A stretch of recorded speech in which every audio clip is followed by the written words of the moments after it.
मुजफ्फरनगर में हुई किसानों की महापंचायत में हजारों की तादाद में किसान मुल्क भर से जमा हुए। महापंचायत में तीनों ज़रई क़वानीन, MSP और दीगर मसाइल पर बीजेपी हुकूमत को घेरने की कोशिश की गई। महापंचायत के मंच से मुत्तहदा किसान मोर्चा ने उत्तर प्रदेश में बिगुल फूंक दिया है।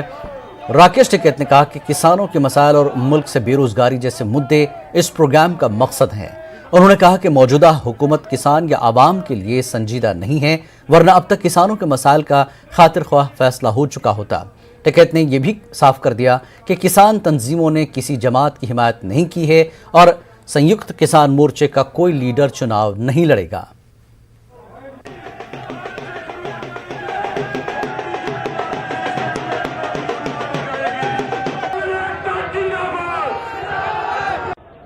देखो मुद्दा क्या है कि पिछले 9 महीने हुए, 9 महीने से जो आंदोलन देश की राजधानी में कई लाख आदमी दिल्ली को घेर के बैठे हुए हैं। भारत सरकार ने 22 जनवरी से बातचीत को बंद कर दिया गया है।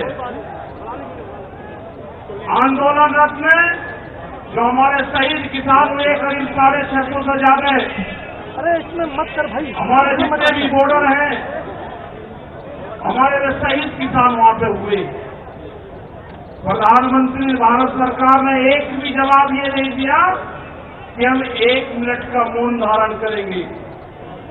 ये समझना पड़ेगा आप लोगों को, ये समझना पड़ेगा आप लोगों को कि जिस तरह से यहाँ पे देश की प्रॉपर्टियां बेची जा रही है, ये लोग कौन हैं जो देश के संस्थाओं को बेच रहे, इन लोगों की पहचान करनी पड़ेगी। देश में बड़े बड़े आंदोलन ये चलाने पड़ेंगे। आज से जो संयुक्त मोर्चा ने फैसले लिए हैं उसके तहत हमको बड़ी बड़ी मीटिंगें पूरे देश भर में करनी पड़ेगी। अब ये मिशन खाली मिशन उत्तर प्रदेश और ये नहीं उत्तराखंड, मिशन होगा संयुक्त मोर्चे का देश बचाने का। ये देश बचेगा, ये संविधान बचेगा। आज लड़ाई उस मुकाम पर आ गई कि देश के जो नौजवान हैं, जो 14 करोड़ लोग जो बेरोजगार हमारे साथी, हमारे बच्चे हुए हैं, ये आंदोलन उनके कंधों पे है। जिस तरह से एक चीज बेची जा रही है, 3 कानून ब्यूटी का ये एक हिस्सा है। पहला है कि यहाँ पे रेल और हवाई जहाज और हवाई अड्डे बेचे जाएंगे। किसने परमिशन दी? किसकी ताकत है कि देश की प्रॉपर्टियों को बेचोगे?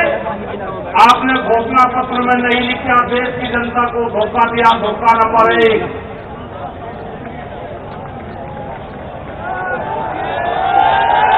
धोखा नंबर 2, धोखा नंबर 2, बिजली बेचेंगे, प्राइवेट करेंगे बिजली को। ये धोखा नंबर 2। कहीं घोषणा पत्र में नहीं लिखा, जब वोट मांगी नहीं कहा कि बिजली भी बेचेंगे।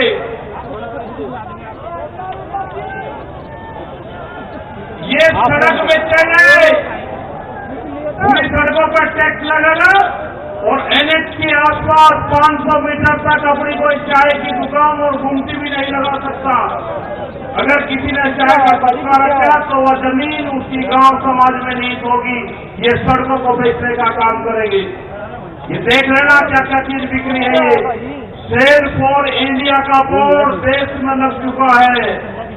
और मेरे साथ में राकेश टिकैत जी की धर्मपत्नी जी हमारे साथ में हैं। मैं आपसे बात करना चाहूँगा, कोई राजनीति की बात नहीं करूँगा, घर परिवार की बात करूँगा, क्योंकि जो सबसे महत्वपूर्ण किरदार होता है पत्नी का होता है। आपके पति 9 महीने से बाहर हैं, किसानों के लिए लड़ रहे हैं, सड़क पे बैठे हैं। कहीं न कहीं वो एक माहौल जो है घर के अंदर उनकी कमी खलती होगी, उस पर हम आपको जाना चाहेंगे। तुम क्या एक दिन रहो अपने घर तक बाहर।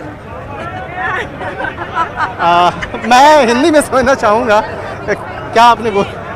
मैं ये पूछ रही, आप अपने घर से बगल क्या दिन रहते हो? कितने दिन रहते हो? और अपने परिवार में बच्चे भी होंगे, बीबी भी होगी, माँ बाप भी होंगे, भाई बहन भी सब होते हैं। मुश्किल है, हमें कोई मुश्किल नहीं है। बढ़िया चल रहा काम, बढ़िया चला हो जाएंगे। इतने तीनों काले कानून वापस नहीं होंगे, MSP पर कानून नहीं बनेगा, इतने बिल वापसी नहीं, इतने घर वापसी नहीं। चौथ साहब ने ऐलान कर दिया, आज भी कान खोल कर सुन ले सरकार। तो किस तरह से बातचीत होती होगी आप लोग की? यहाँ से आज आसपास में मिले, सामने आए और यहीं से राकेश जी फिर वापस जा रहे हैं गाजीपुर? तो किसानों के लिए लड़ रहे हैं, किसानों के लिए जाना चाहिए। आज तो काफ़ी लाखों किसान यहाँ पहुँचे हैं उनके लिए। अच्छी बात है, बहुत लाखों पहुँचे हैं, 5-4 लाख पहुँचे। सही दिखा दियो।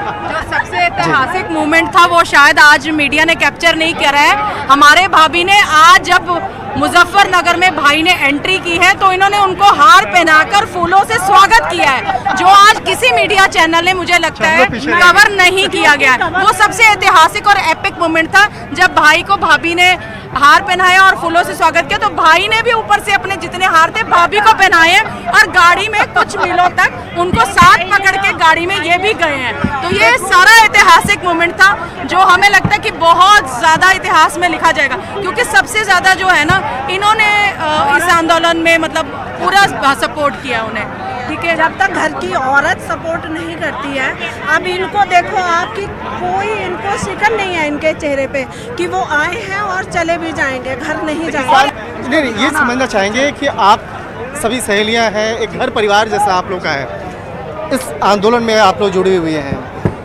तो कहीं न कहीं जिस तरह से एक पति और पत्नी का भी जो धर्म है उस धर्म को आप लोग देख रही हैं। बिल्कुल देख रहे हैं और वो निभा भी रही हैं। और देखो यहाँ बैठी हुई हैं, तो समझ जाइए वो यहाँ बैठी हुई है, आगे कुछ कहने की जरूरत नहीं है।